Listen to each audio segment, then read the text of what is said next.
सबको नमस्कार। बीजीएस के इस राष्ट्रीय अधिवेशन में मंच पर उपस्थित मेरे सहयोगी चंद्रकांत दादा पाटिल, हमारे जिन्होंने बीजीएस से मुझे इंट्रोड्यूस किया, ऐसे हमारे शांति भवन मुथा जी, हम सभी के लाडले अभिनेता, लेकिन मैं उनको केवल श्रेष्ठ अभिनेता के रूप में नहीं मानता, तो एक श्रेष्ठ व्यक्ति के रूप में मैं उनकी ओर देखता हूं। ऐसे मेरे मित्र श्री आमिर खान जी और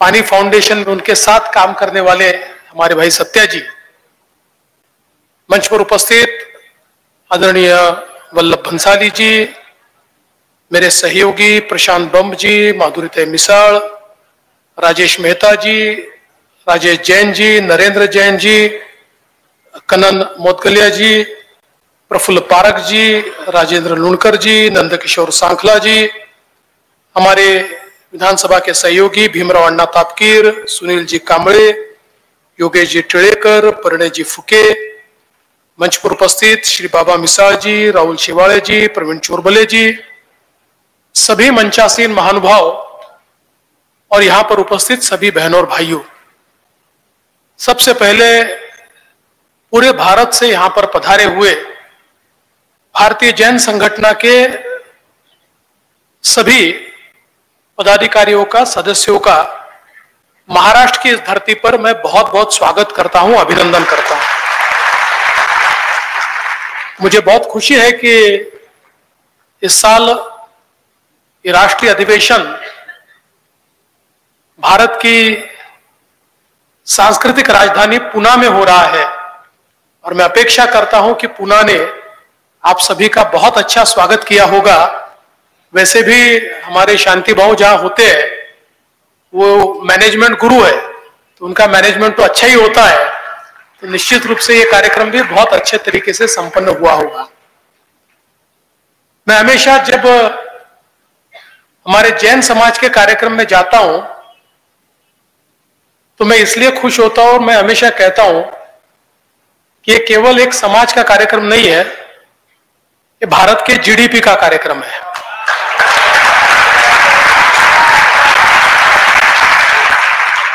क्योंकि भारत के जीडीपी में जैन समाज की जो हिस्सेदारी है, मैं ऐसा मानता हूं कि 5 ट्रिलियन इकोनॉमी जो हमको तैयार करनी है, उसका रास्ता आपके ही माध्यम से जाता है।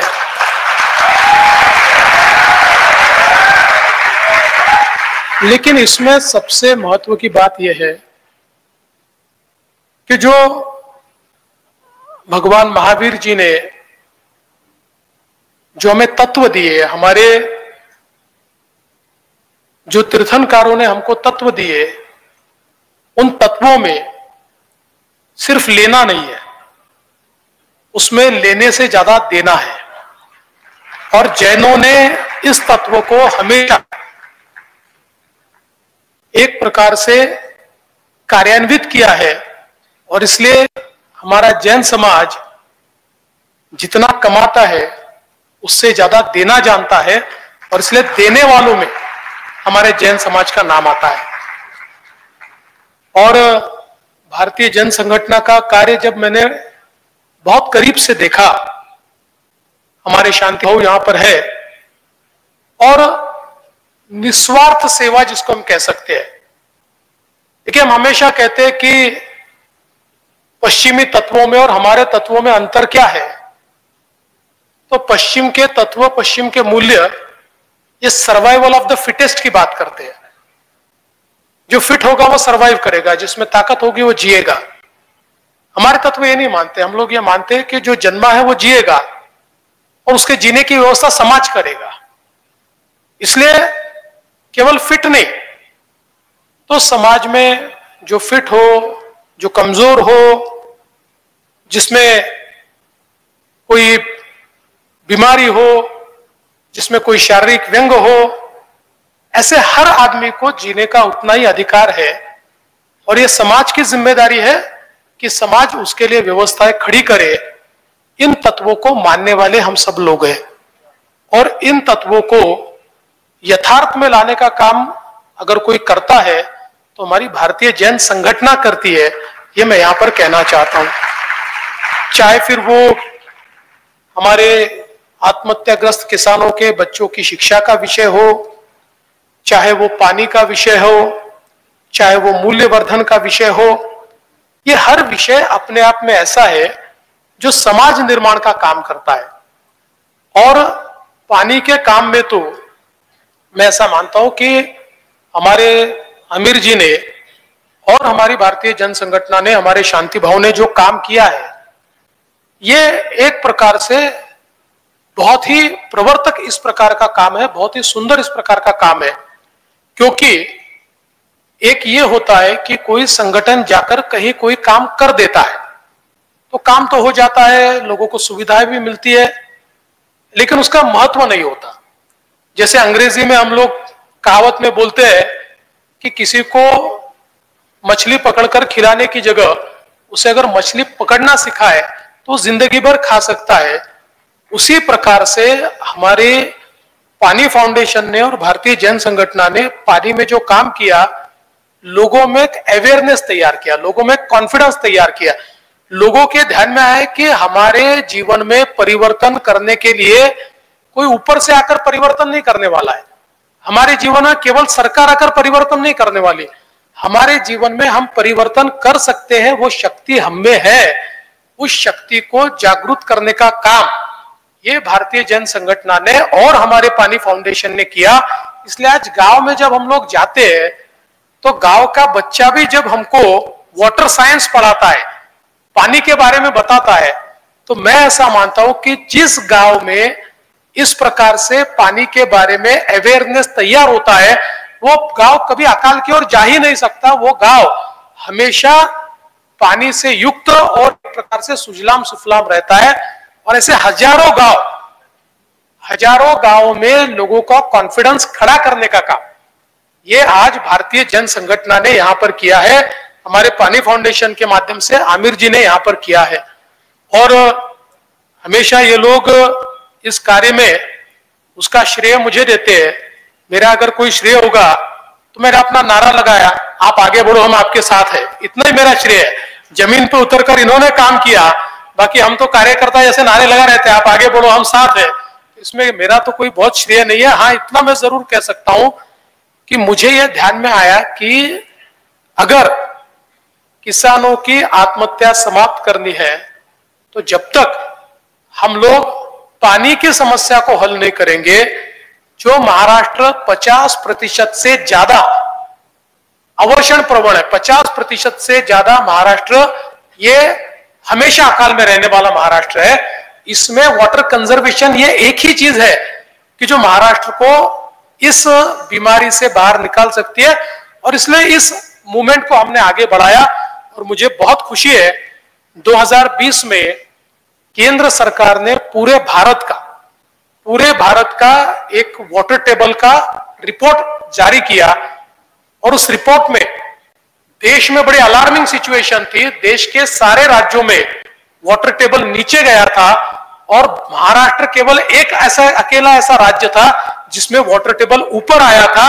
और मैं ऐसा मानता हूं कि इसका श्रेय बीजीएस और पानी फाउंडेशन जैसी हमारी संस्था है, या नाम फाउंडेशन जो हमारे नाना पाटेकर जी उनकी है, मकरंद की, ऐसे लोगों ने जो एक प्रकार से लोगों में अवेयरनेस लाया। और सबसे महत्व की बात है कि उसमें कंपटीशन भी आमिर जी ने शुरू की, कि जिस कंपटीशन के कारण लोगों के मन में एक भाव आया कि नहीं मुझे जीतना है, और पानी के चैंपियंस तैयार हुए। तो मुझे लगता है कि यह बहुत महत्वपूर्ण कार्य है। और साथ साथ जो मूल्यवर्धन का कार्य, देखिए हम शिक्षा दे रहे हैं, लेकिन शिक्षा के साथ साथ क्या हम मूल्य दे पा रहे हैं? शिक्षा में तो हम लोग आगे बढ़ रहे हैं। आज परसेंटेज ऐसा है कि कभी कभी तो आश्चर्य होता है, किसी भी तीसरे आदमी को पूछ लो, बोलता है 99% मिले। ये 99% कहां से लाते? इतने होशियार बच्चे आजकल हो गए, तो बड़ा आश्चर्य लगता है। लेकिन 99% महत्व का नहीं है। क्या उसमें ज्ञान का रोपण हुआ? क्या उसमें मूल्यों का रोपण हुआ? क्या वो समझता है कि हमारे मूल्य क्या है, हमारा दर्शन क्या है, हमारे संवैधानिक मूल्य क्या है? ये अगर नहीं समझता है तो 99% काम के नहीं है, क्योंकि हम फिर एक ऐसी आत्म केंद्रित पीढ़ी तैयार करेंगे जो केवल खुद का विचार करेगी, जो समाज का विचार नहीं करेगी, जो राष्ट्र का विचार नहीं करेगी। आज व्यक्ति अगर बड़ा होता है तो समाज में कोई ना कोई उस व्यक्ति के लिए व्यवस्थाएं खड़ी करता है, कभी सरकार करती है, कभी समाज करता है।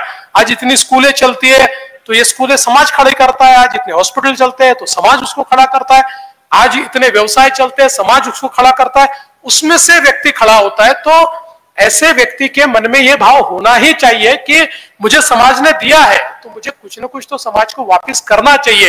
लेकिन अगर ये भाव ही हम तैयार नहीं करेंगे, केवल इधर कंप्यूटर तैयार करेंगे और इधर कंप्यूटर जैसी सोच वाले लोग हम तैयार करेंगे कि जिनके मन में भाव नहीं है, तो मुझे लगता है कि हम लोग एक पद पर जाकर अटकेंगे, उससे आगे नहीं बढ़ पाएंगे। इसलिए व्यक्ति में वो भाव होना भी बहुत जरूरी है। आर्टिफिशियल इंटेलिजेंस तो आवश्यक है ही, लेकिन उसके साथ साथ जो एक ह्यूमन इंटेलिजेंस है, उसके साथ साथ जो एक ऑर्गेनिक इंटेलिजेंस है, ये भी बहुत महत्वपूर्ण है। वो अगर खो गया तो आर्टिफिशियल इंटेलिजेंस किसी काम का नहीं है। ये समझकर हम लोगों को मूल्यों का रोपण करना पड़ेगा। और मैं बहुत इस बात की सराहना करता हूं जिस प्रकार से शांति भवन ने और भारतीय जन संगठन ने महाराष्ट्र में मूल्य शिक्षण का सिलेबस तैयार किया, मूल्य शिक्षण के माध्यम से बच्चों में मूल्यों का रोपण किया। और इसका परिणाम हमने देखा कि हमारे महाराष्ट्र की, हम लोग तो जानते हैं, सरकारी स्कूलों से बच्चे बाहर जाते हैं, प्राइवेट स्कूलों में जाते हैं। सरकारी स्कूलों में लोगों को ऐसा लगता है कि यहाँ अच्छी पढ़ाई नहीं होती, लेकिन महाराष्ट्र इसमें अपवाद बना और प्राइवेट स्कूलों से लाखों बच्चे महाराष्ट्र के सरकारी स्कूलों में वापिस आए, क्योंकि माँ बाप के भी ध्यान में यह आया कि हमारे बच्चों को शिक्षा के साथ साथ यहाँ ज्ञान भी मिलता है, मूल्य भी मिलते हैं। और हमने एक बात निश्चित रूप से उसमें यह स्थापित की कि मूल्य कौन से होने चाहिए। तो हमारे शाश्वत मूल्य तो होने चाहिए, लेकिन उसके साथ साथ सबसे महत्वपूर्ण है हमारा संविधान।